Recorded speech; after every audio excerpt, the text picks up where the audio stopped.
Hello, amazing dear one. This is another exciting time to be alive and to be grateful to God. To be grateful. You know, this month is the 5th month, and 5, symbolically is a number of grace. So I pray for you that in this new month, your life will exhibit the grace of God. People will see your life and they will say, this is the person that God has helped. This is the person that God's grace is working in his life or in our life, and that will be your testimony in the name of Jesus Christ.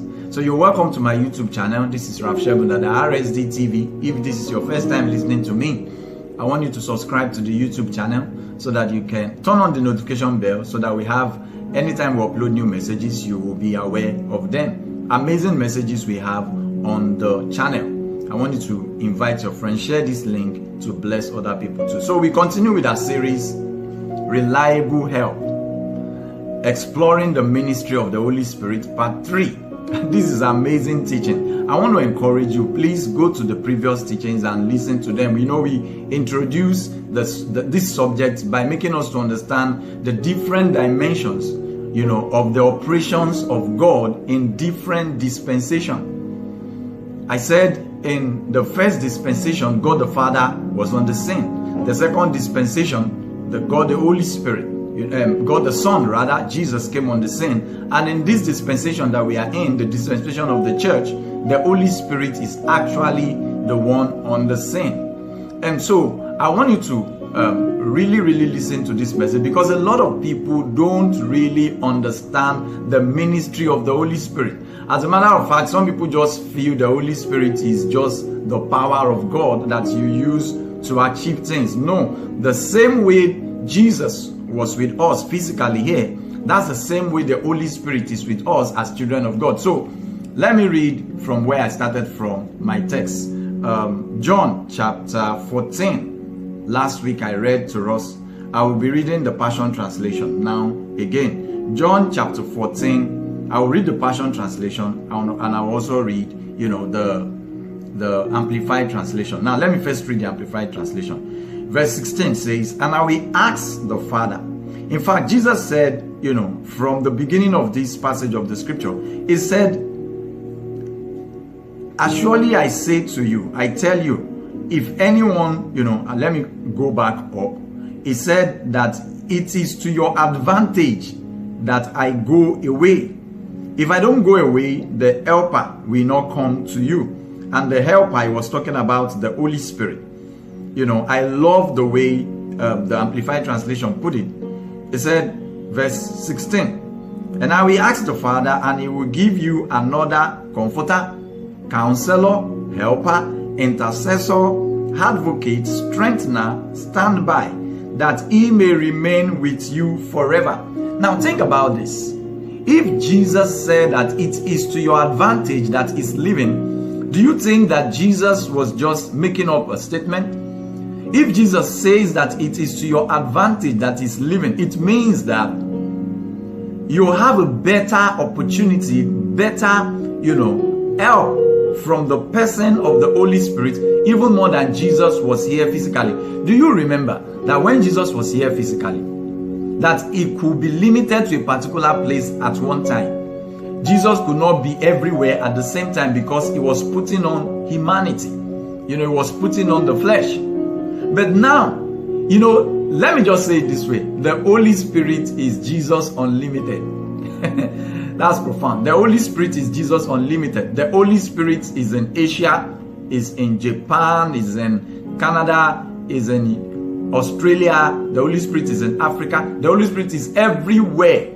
Everywhere you see miracles, everywhere you see people, accepting Jesus as Lord and Savior, that is the operations of the Holy Spirit working everywhere. So that's why Jesus said, it is to your advantage that I go away. It is to your advantage. I love, what Jesus said. Like I said in my last episode, he said, another. The word another is from the Greek word allos. Allos, there are two words, used in the Greek word, allos and heteros. Heteros is, when you have different kinds of things. Maybe in the family of bird, you have different kind of birds. But this time around, Jesus is saying, I'm going and I will send another. Allos. Allos means the person of the same kind, the same. That was why Jesus confidently said that. Let me read the Passion Translation. He said that I will send you the Holy Spirit, and I will ask the Father, and He will give you another Savior, the Holy Spirit of truth, who will be a friend just like me, and I will never leave you. You can imagine, Jesus was saying that the Holy Spirit is going to operate with us, walk with us, help us the same way when Jesus was around. You can imagine, when Jesus was around, the disciples, none of them was sick. None of them lacked. None of them, the devil couldn't harass any of them because of the presence of Jesus. That's the same way the devil should not be harassing us when we understand the presence of the Holy Spirit. I prophesy over your life listening to me now. Receive supernatural understanding of the ministry of the person of the Holy Spirit in the name of Jesus Christ. He said He's going to be our helper. He's going to help us in our relationship. He's going to help us in our work. He's going to help us in our ministries. He's going to help us in every area of our life. The Holy Spirit will help you to make money. The Holy Spirit will help you to achieve your goals. He's a person. So that's why Jesus said He is going to be with you, not it, not, He's going to be with you the same way I am with you. The Holy Spirit is not an influence. Please listen to, the previous episode where I explained, the personality of the Holy Spirit. Now, like I ended in the last episode, that when you understand the operations of the Spirit, you will be able to communicate with the Spirit effectively. You'll be able to communicate with the Spirit effectively. And so today, I want to help you to understand, like I rounded up by saying that some people might be asking, how do I communicate with the Spirit that I cannot see? How do I communicate with the Spirit that I cannot see? But the point is that you are a spirit being. You also, as a child of God, you are a spirit being. You are a spirit being. And you need to know how to communicate with the Spirit. You need to know how to communicate with the Spirit. So how do you communicate with the Spirit? Number one, you need to know the spiritual language. You need to understand the spiritual language, and then you need to understand scriptural language. So I'm going to be talking about the scriptural language of the Spirit.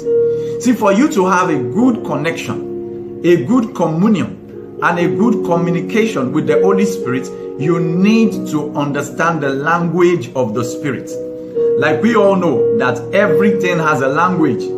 Everything has a language. Everything has a language. Everything has, a modus operandi of operative manual, as it were. So as a child of God, there is something that I want you to know. The first time the Holy Spirit was mentioned in the scripture in Genesis chapter 1, from verse 1 to 2. The Bible says, in the beginning God created the heavens and the earth was without form and void, and the Spirit of the Lord was hovering over the face of the deep, and God said. Now I'm reading that scripture from the Young translation.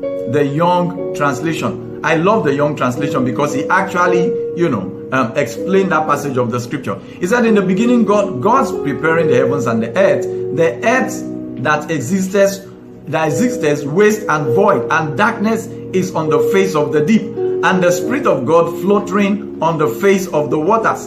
And God said, let there be, and light is. And God said, let there be, and light is.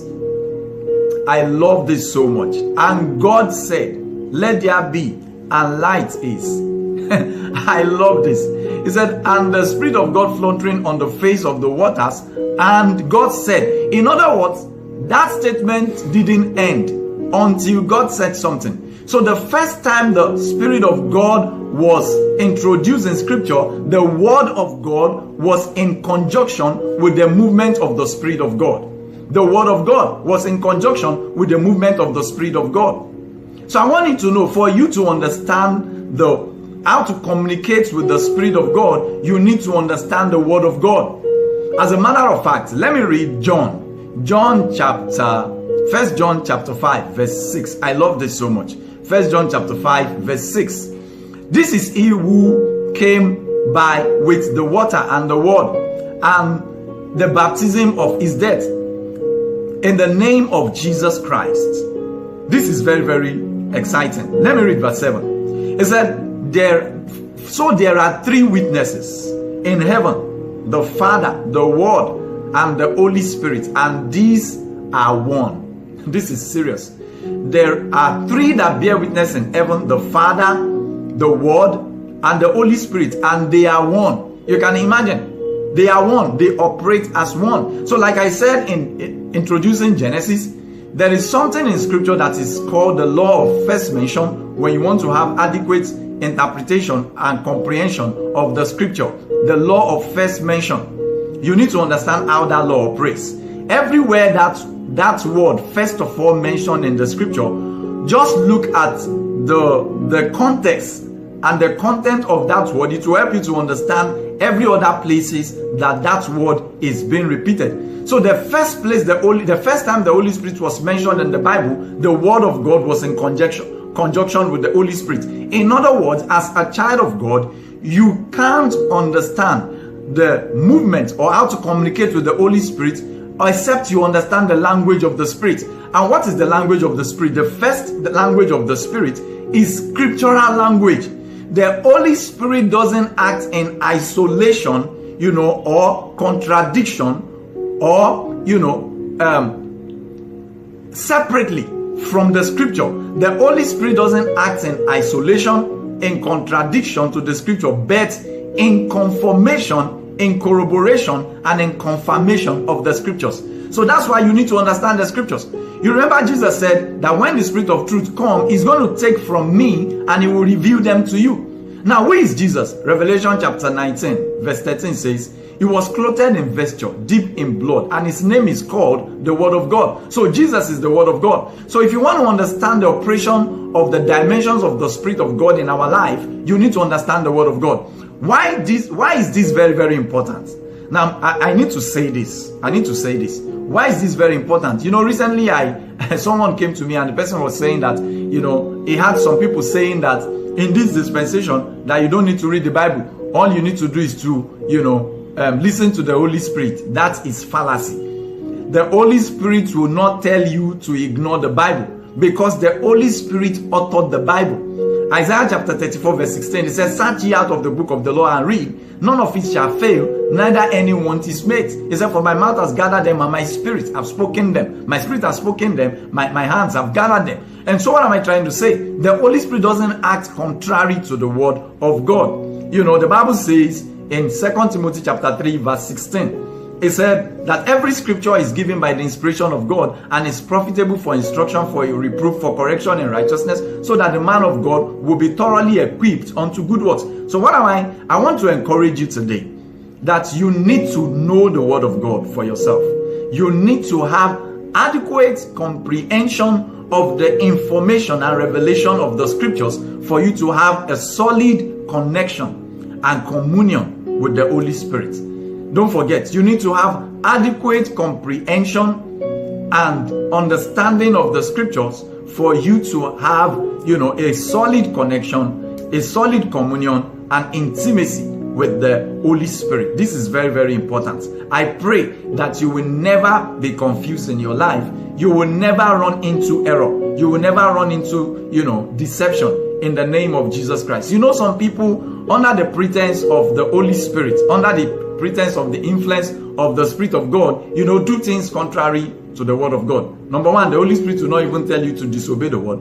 The Holy Spirit will not tell you to, covet somebody's resources. The Holy Spirit will not tell you to do anything contrary to the word of God. Some people do a lot of things under the disguise. You can't say the Holy Spirit is leading you to cheat somebody.